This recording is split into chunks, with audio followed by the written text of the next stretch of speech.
Bonjour à tous, j'espère que vous allez bien. Je suis Nicolas Destin, expert en crédit du Clutch Player Club.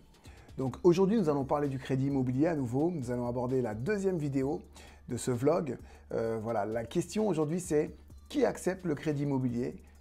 Qui est décideur? Donc bien souvent, lorsque vous allez faire une demande de crédit immobilier dans une banque, vous allez rencontrer un banquier, vous allez rencontrer parfois un directeur d'agence. Parfois, le dossier va remonter jusqu'au directeur de secteur de la banque. Et dans certains cas, le dossier peut monter même jusqu'au directeur régional. Et dans tout ça, on a du mal à distinguer le preneur de décision et savoir qui décide dans la banque. Alors, première chose, il faut savoir que dans la banque, dans 70 à 80% des cas, la décision, elle n'est pas prise en agence. La décision, si vous voulez, elle est sous-traitée à une société externe qu'on appelle une société de caution, une société de cautionnement. En France, le numéro 1 de ces sociétés de cautionnement, c'est Crédit Logement.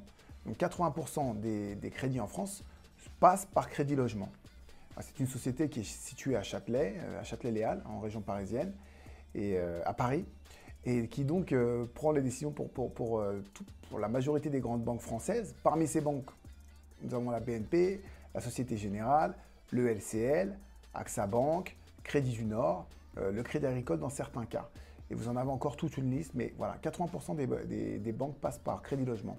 Vous avez d'autres organismes de caution très connus qui ont été, eux, créés par les banques, donc, comme par exemple la SACEF, qui s'appelle GIE maintenant, qui fait donc office de cautionnement pour la caisse d'épargne. La caisse d'épargne passe par la SACEF lorsqu'elle doit prendre une décision sur un crédit. Ce sont les agents de l'organisme de la SACEF qui le font.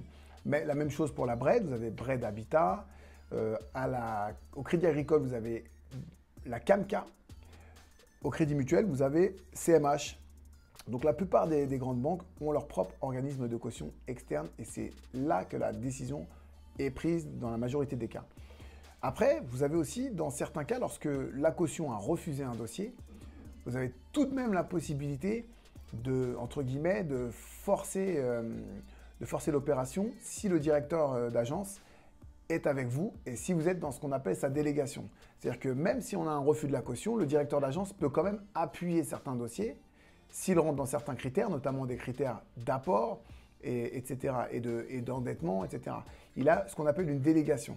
Je vous donne un exemple. Si vous avez un dossier, à l'époque, on avait en agence caisse d'épargne, on avait jusqu'à 250 000 € pour un directeur d'agence. Au-delà de 250 000 €, il fallait passer par quelqu'un d'autre. Mais un directeur d'agence pouvait valider un dossier. Et cette fois-ci, on n'avait plus une caution, mais on a ce qu'on appelle une hypothèque. C'est-à-dire qu'en forçant l'opération, on a une hypothèque qui est mise en place sur le bien et le directeur d'agence peut prendre la décision à la place de l'organisme de caution. Attention, il y a une confusion entre l'hypothèque et la caution. Sachez que dans les deux cas, vous avez des frais à payer. La caution a un coût, l'hypothèque a également un coût.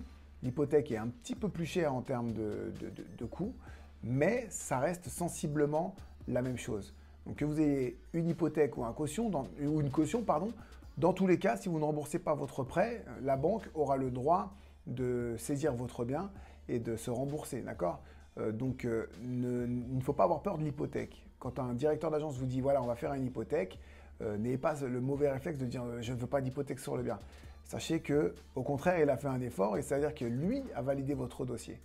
Voilà, mais ça représente, je vous dis, 20 à 30% des dossiers uniquement, puisque dans 70 à 80% des cas, ce sont les organismes de caution qui prennent la décision sur votre crédit immobilier. Voilà, j'espère que la vidéo aura été utile. Si ça vous a plu, n'hésitez pas à liker la page, à vous abonner directement à la chaîne YouTube et à partager à un maximum de contacts la vidéo. Merci, à très vite pour la vidéo suivante. Ciao, ciao.